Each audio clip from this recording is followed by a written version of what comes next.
This is Real News Media TV, coverage you can trust. Please like, share, subscribe, and hit the notification bell. Select all for daily news updates. Brace for increased rainfall, says Met Service. The Meteorological Service of Jamaica says the island will see an increase in rainfall beginning Wednesday afternoon into Thursday. According to the Met Service, this is as a result of broad area of disturbed weather currently across the southern western Caribbean Sea associated with low pressure. It said a trough associated with this low-pressure system is expected to bring unstable weather conditions. The forecast is for cloudy conditions with scattered showers and thunderstorms, which could be heavy at times, to affect sections of most parishes starting Wednesday afternoon through to Thursday. Additionally, the Met Service said strong winds are expected to affect coastal areas, especially the south coast during this time. Fishers and other marine interests, especially those inshore and offshore the south coast, should exercise caution as sea conditions will deteriorate in the vicinity of showers, thunderstorms, and strong winds. Jamaica Festival song back on, says Grange. Culture and Entertainment Minister Olivia Babsy Grange has announced that there will be a festival song this year. What we have done is we have created a narrow window and will come up with 10 songs. I have been networking with producers and writers, and we will come up with 10 quality songs, Grange said. There was much public outcry when she told the Parliament last week that there would not be a festival song this year because of the poor quality of the entries. She said that some 123 songs were received, but they were not up to the required standard. Grange was speaking today at the opening of the 9th Biennial Diaspora Conference at the Ministry of Foreign Affairs and Foreign Trade in downtown Kingston. The Diaspora Conference runs from today until Thursday and is being held under the theme Reigniting a Nation for Greatness. Grange took the opportunity to outline a series of activities to mark celebrations for Jamaica 60. Major operations target suspects in $50 million fraud case. Law enforcement authorities have apprehended 2 men they believe are part of a syndicate that stole close to $50 million from a financial institution through a sophisticated cybercrime scheme. The arrests were made during a series of coordinated operations by the Financial Investigations Division and the police's Counter-Terrorism and Organized Crime Investigations Branch, mainly in South St. Andrew on Tuesday. 3 other men are still being sought in the ongoing operations, police and FID officials confirmed. They are believed to have gained unauthorized access to a local financial institution and subsequently stole large sums of money, a FID spokesperson said in a statement. Last month, 3 men were arrested and charged with money laundering for their alleged involvement in the scheme. Judge stunned at murder puzzle as a black man defends presses case. Chief Justice Brian Sykes expressed astonishment on Monday at the prosecution's admission during the Klansman Wandon gang trial that there was no supporting evidence from the police to corroborate the alleged murder of a man in 2018 in Spanish Town, St. Catherine. That claim was in contrast to reports that the police had visited the scene. The judge described the situation as being quite remarkable. Here we are in the 21st century, and it is being alleged that a person was shot and killed, and he is supposedly lying on the ground for hours, and the police arrive and there is no police evidence, no photograph, no scene of crime, nothing to say the body was found, the judge remarked. Reputed gang leader Andre Blackman Bryan is alleged to have given the order for the man to be executed after complaining that enough persons were not being killed in the parish. The man was reportedly murdered by defendant Ted Prince along the roadway in front of a hardware after he was told by Blackman to name him food.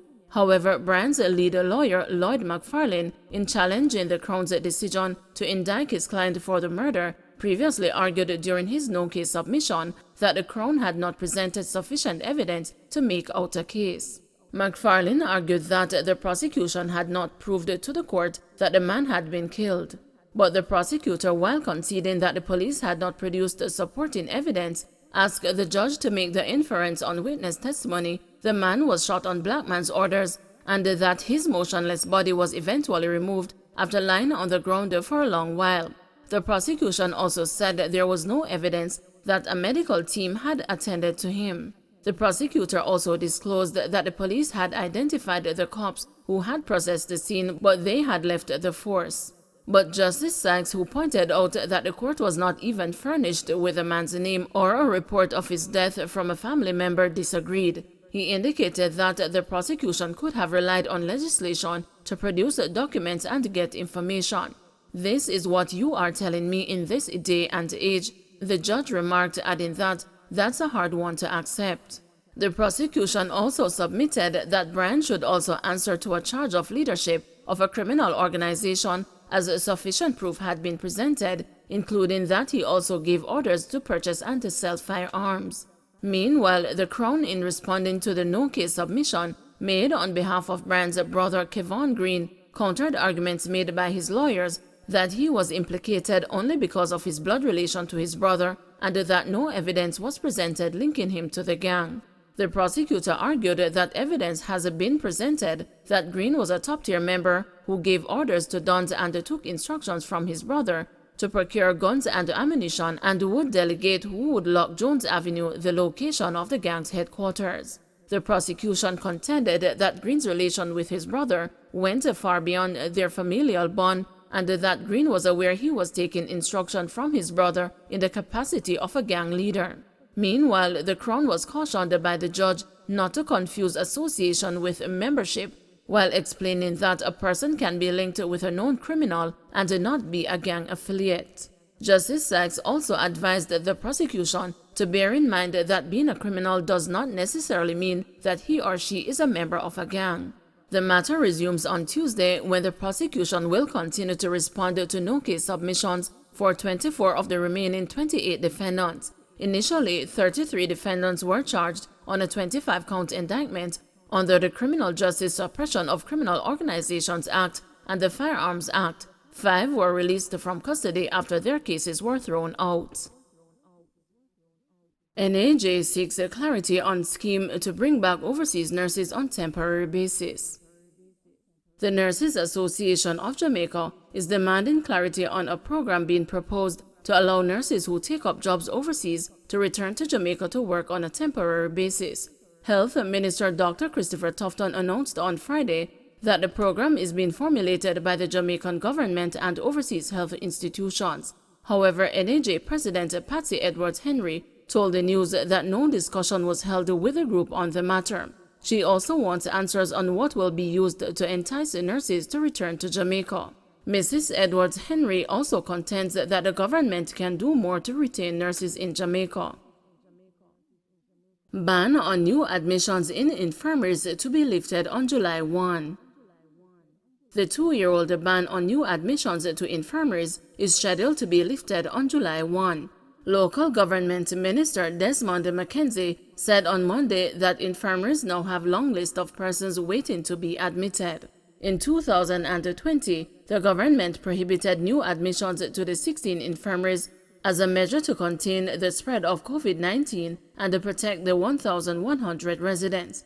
Mr. McKenzie disclosed that admissions will be done under certain conditions and guidelines. Persons who apply for consideration will have to be fully vaccinated and to undergo a COVID-19 test. They will be placed in isolation and then take another COVID-19 test before being admitted to the infirmary.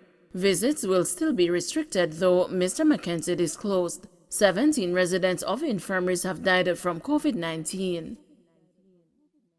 Prime Minister to meet with subcontractors on highway project amid ongoing concerns.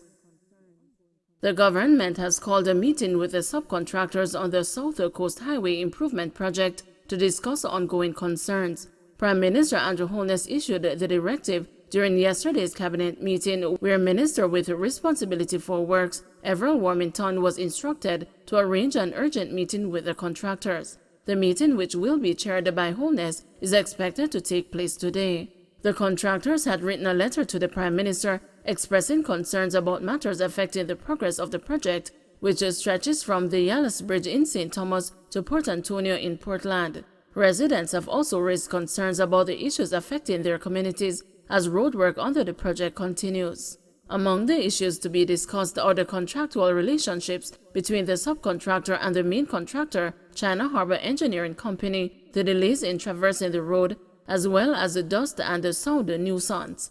During a recent tour of the project, Warmington said China Harbor Engineering Company will be addressing the issue of underperformance of subcontractors.